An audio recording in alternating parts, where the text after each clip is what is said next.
Hello and welcome. Today we're going to be going over an article in the Journal of Clinical Epidemiology published in 2016. The title of this paper is Evidence-Based Medicine Has Been Hijacked, a report to David Sackett. This was wrote by Professor John Ioannidis. Just to go over once again who Professor John Ioannidis is. He is a Stanford University professor who has made contributions to evidence-based medicine, epidemiology, and clinical research. He studies scientific research itself, and he has also served on the editorial board of over 20 scientific journals, including JAMA, which is the Journal of American Medical Association, the Journal of National Cancer Institute, and The Lancet. His 2005 essay, Why Most Published Research Findings Are False, was the most accessed article in the history of the Public Library of Science, and as of 2020, it had more than 3 million views. To give a bit more background on him, when we try to assess the impact of a scientific scholar, we look at things like the H-index. It is the metric that measures both the productivity and the citation impact of publications or an individual scientist or scholar. It's closely correlated with things such as winning the Nobel Prize, being accepted for research fellowships, and holding positions at top universities. To give a bit of information of what's a normal value for somebody to have, the founder of the H-index wrote that after 20 years, a successful scientist would have a H-index of 20, an outstanding scientist would have a H-index of 40, and a truly unique individual would have a H-index of 60. Professor Ioannidis' H-index is 239. So, to get back to the paper, this is a report to David Sackett.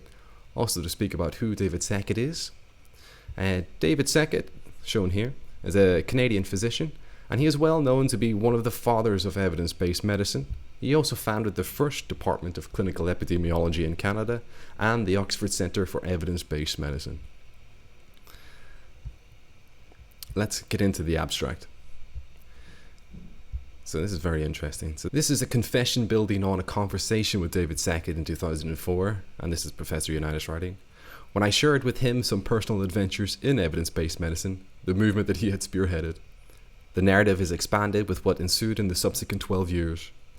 Evidence-based medicine has become far more recognized and adopted in many places, but not everywhere. For example, it never acquired much influence in the USA. As evidence-based medicine became more influential, it was also hijacked to serve agendas different from what it originally aimed for. Influential, randomized trials were largely done by and for the benefit of the industry. Meta-analyses and guidelines have become a factory, mostly also serving vested interests. National and federal research funds are funneled almost exclusively to research with little relevance to health outcomes. We have supported the growth of principal investigators who excel primarily as managers absorbing more money. Diagnosis and prognosis research and efforts to individualize treatment have fueled recurrent spurious promises. Risk factor epidemiology has excelled in salami-sliced data-dredged articles with gift offership. It's very interesting, gift offership. And has become adept to dictating policy from spurious evidence. Under market pressure, clinical medicine has been transformed to finance-based medicine. In many places, medicine and healthcare are wasting societal resources and becoming a threat to human well-being. This is extraordinary to read. Under market pressure, clinical medicine has been transformed to finance-based medicine. In many places, medicine and healthcare are wasting societal resources and becoming a threat to human well-being. Extraordinary. Science denialism and quacks are also flourishing and leading more people astray in their life choices, including health. Evidence-based medicine still remains an unmet goal, worthy to be attained. So here you have the top medical researcher in the world writing a letter, to the father of evidence-based medicine about how evidence-based medicine is becoming a threat to human well-being. And again, this was written in 2016. And in the last 7 years, I think it's fair to say it's only become, much, much worse. Anyway, let's get into the details of it. So, he speaks of his earlier years as a doctor, where he wrote a 350-page book on the principles of evidence-based medicine. And he also speaks about the lack of traction and resistance towards evidence-based medicine that it initially got. He also speaks about in the 1990s when he published a story in the Christmas British Medical Journal on how physicians are treated by the pharmaceutical industry with free lunchification, with full entertainment in the Arabian Peninsula. A powerfully politically connected syndicalist doctor in Athens wrote to the Medical Society asking for his punishment and the revocation of his medical license, which is crazy. And he also attacked him personally at the board of directors of the National Disease Control Centre, where he was vice president. He entered one day the boardroom and said he cannot coexist with a person of such exceptionally low moral standards. No one defended him, but eventually he did not have his way. I feel sorry that he had to coexist with such a horrible person like myself. I'm glad to see you can add a little bit of humour to it at least. However, things got far worse when evidence-based medicine became more successful and recognised in many places beyond Canada. The same people who were previously spitting when mentioning evidence-based medicine started using the very same term to buttress their evidence-based medicine claims to prestige. Several senior people started to ask me to work with them, hoping that they would publish articles in major journals. Saying no and trying to stick to high standards for my work brought me even more enemies, including leaders of academia, politics, of the entire corrupted range of left to right spectrum, and academic politics. Even the syndicalist who had once tried to annihilate me reapproached me. John, we all know that you are the best scientist in the country. Why don't we work together? You know how successful I am. He presented a long list of his power attributes and connections. The catalogue was stunningly impressive. Then he added, the only thing that I lack is major publications in top impact journals. So here is what we will do. I will give you power, and you will put my name in major evidence-based publications. I hate having power, so obviously I declined. I have always preferred to work with the young and the powerless, but this made even more powerful people even angrier with me. A senior professor of cardiology told a friend of mine that I should not be too outspoken, otherwise Albanian hitmen may strangle me in my office. I replied that they should make sure to get the correct instructions to my office, turn left when they come up the stairs. I would feel remorse if the assassins entered the wrong office and strangled the wrong person. Again, it's such an interesting article to read.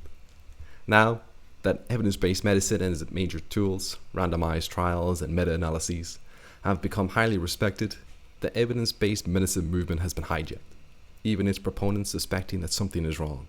The industry runs a large share of the most influential randomized trials. They do them very well, they score better on quality checklists, and they are more prompt than non-industry trials to post or publish results. It is just that they often ask the wrong questions with the wrong short-term surrogate outcomes, the wrong analyses, the wrong criteria for success, and the wrong inferences. But who cares about these minor glitches? The industry is also sponsoring a large number of meta-analyses. Again, they get their desirable conclusions. Clinical investigators flock to try to get co-authorship in multi-center trials, meta-analyses, and powerful guidelines to which they contribute little of essence. Vested interests dictate preemptively large segments of the research agenda and its evidence-based aura, which is further propagated in professional societies and large conferences.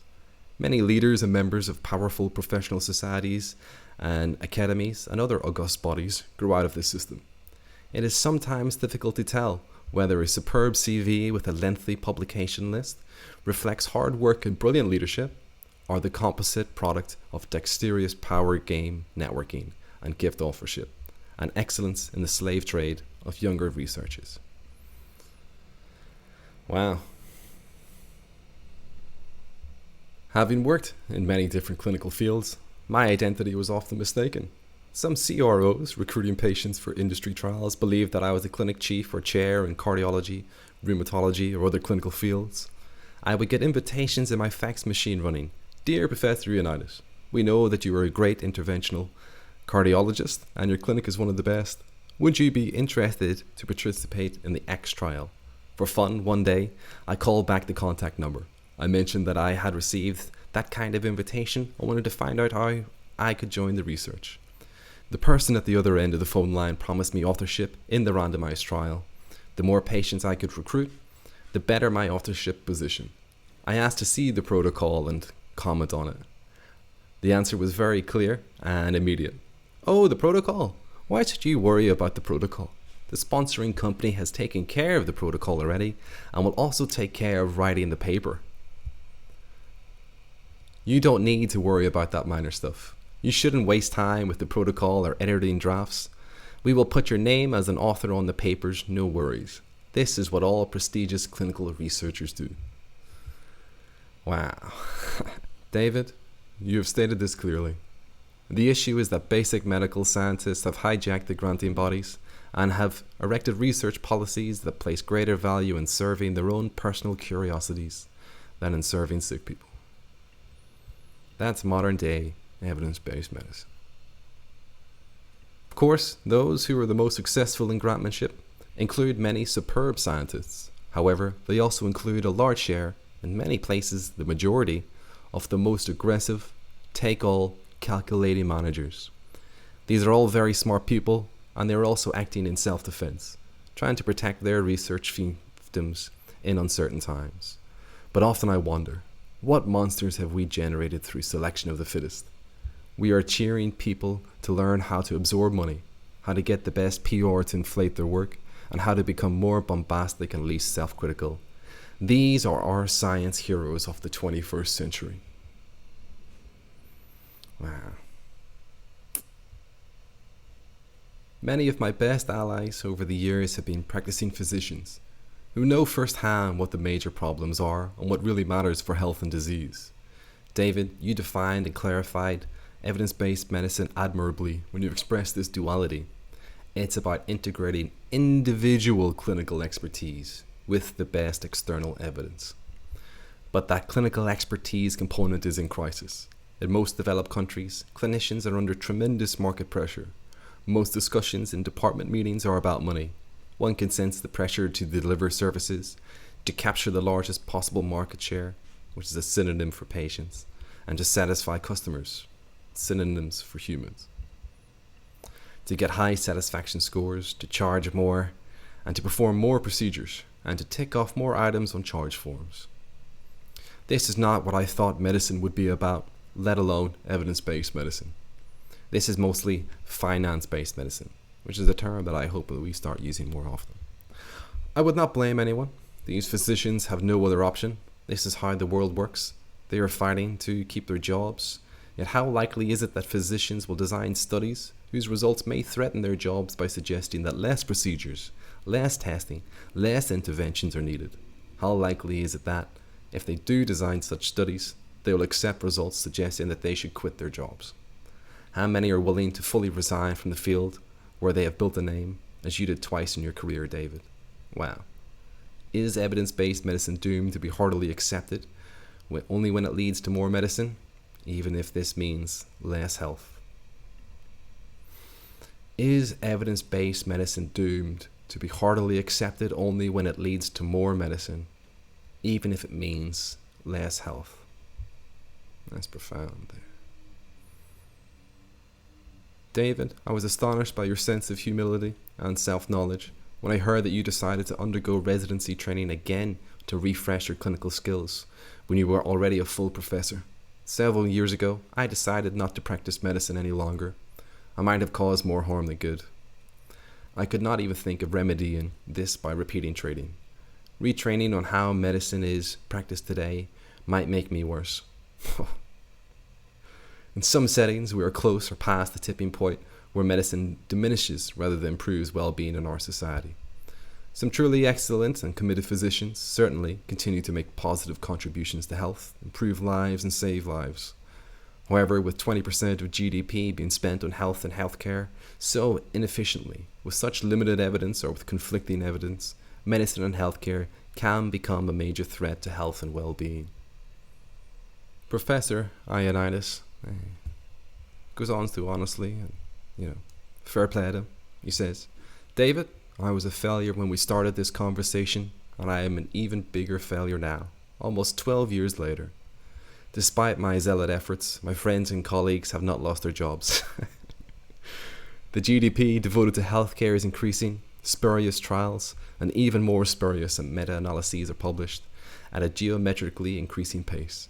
Conflicted guidelines are more influential than ever, spurious risk factors are alive and well, and quacks have become even more obnoxious, and approximately 85% of biomedical research is wasted. I still enjoy science tremendously, focusing on ideas, rigorous methods, strong mathematics and statistics, working on my weird, I'm probably biased, writings alternating with even more desperate poetry, and learning from young, talented people. But I am also still fantasizing of some place where the practice of medicine can still be undeniably helpful to human beings and society at large. He finishes up by saying, 25 years after its launch, evidence-based medicine should still be possible to practice anywhere. Somewhere, this remains a worthwhile goal. That's quite a shocking thing to read, isn't it? The best medical researcher in the world writing a letter to his friend, the founder of evidence-based medicine, about how corrupted it's become. And here we sit, 2023, after the pandemic, and I can only see that it's become exponentially worse. And what occurs to people that speak out about this still? Do they lose their jobs? They threaten for their livelihoods? I think that's what we've seen, really. So the last thing that I'll leave you with is just a little bit of information from the essay that Professor Ioannidis wrote regarding why most published research findings are false. In this, he lays out 6 corollaries with that. Each of them are: corollary number 1, the smaller the study sizes conducted in a scientific field, the less likely the research findings are to be true. That's pretty obvious. The smaller the effect sizes in a scientific field, the less likely the research findings are to be true. Fair enough. Number 3, the greater the number and the lesser the selection of tested relationships in a scientific field, the less likely the research findings are to be true. Number 4, the greater the flexibility in designs, definitions, outcomes, and analytical modes in a scientific field, the less likely the research findings are to be true. Number 5, the greater the financial and other interests and prejudices in a scientific field, the less likely the research findings are to be true. And finally, number 6, the hotter a scientific field, with more scientific teams involved, are less likely the research findings to be true. Just on a random side note, when we look at financial interests, just out of curiosity, I wonder what Pfizer made the last few years. Let's have a quick gander. Let's see.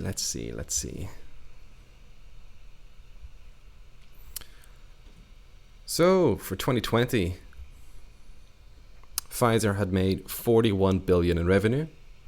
In 2021, they had made $81 billion in revenue. And in 2022, they had made over $100 billion in revenue. They have more than doubled their revenue in the last couple of years. I'm sure having an extra $60 billion over the last few years, I'm sure that didn't conflict with anything at all that I can think of. But I'll leave that up to you to link things together. Thank you for stopping by.